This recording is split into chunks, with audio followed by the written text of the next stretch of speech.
ফুটপাতে যে মামারা মজার একটা নাস্তা বিক্রি করে সন্ধ্যার, সেই নাস্তাটা আমিও তৈরি করব। এখানে একটা ছোট সাইজের আলু নিয়ে নিয়েছি চিকেনটা কিন্তু সিদ্ধ করে তারপর কাঁটা চামচটা ছাড়িয়ে জোড়া করে নিয়েছিলাম। 1 কাপ পেঁয়াজ কুচি আর সেই আলু কুচিটা দিয়ে পরিমাণ মতো তেল দিয়ে কিছুক্ষণ রান্না করে নেব। তারপর দিয়ে দেবো লবণ, পানিটা যেন ছাড়ে আর কি। পেঁয়াজটা কিন্তু ভাজা করি না, একটু নরম হওয়ার পর্যন্ত অপেক্ষা করছিলাম। এরপর দিয়ে দেবো ধনিয়ার গুঁড়া, গরম মশলার গুঁড়া, আদা রসুন বাটা, পরিমাণ মতো মরিচের গুঁড়া, যে যতটুকু ঝাল খান ওই অনুযায়ী দিতে পারেন। তারপর দিয়ে দেবো চিকেন। আমার কাছে কাঁচা মরিচ ছিল না, সেই জন্য আর কি মরিচের গুঁড়াটা দিয়ে দিছি।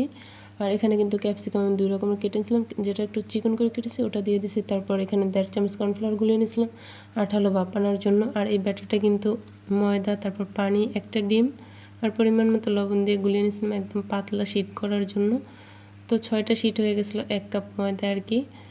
তো দোকানের যে রাস্তার ফুটপাতে যে মামারা রোলগুলো বিক্রি করে দুপুরে কিংবা সন্ধ্যার টাইমে, তো সেইভাবে কিন্তু রোল বানানোর ট্রাই করতেছিলাম। আর ভিডিওটি ভালো লাগলে চ্যানেলটি সাবস্ক্রাইব করে দিয়ে পাশেই থাকবেন। সবাই একটু সাপোর্ট করবেন, লাইক দিবেন। তো এই একই ব্যাটারে কিন্তু আমি এটা ঘুরিয়ে চুবিয়ে নিলাম। তারপরে কিন্তু তেলটা হালকা গরম হয়ে অবস্থায় কিন্তু দিয়ে দিতে হবে। অতিরিক্ত গরম করলে তাড়াতাড়ি কিন্তু পুড়ে যাবে আর ভালো করে ভাজা হবে না। কালারটা মাশাআল্লাহ অনেক সুন্দর ছিল। আর যেহেতু আমরা 2 ভাই বোনে বাসায়, কেউ বাসায় নেই, খুবই মজা হয়েছিল। ভাই তো অনেক পছন্দ করছে।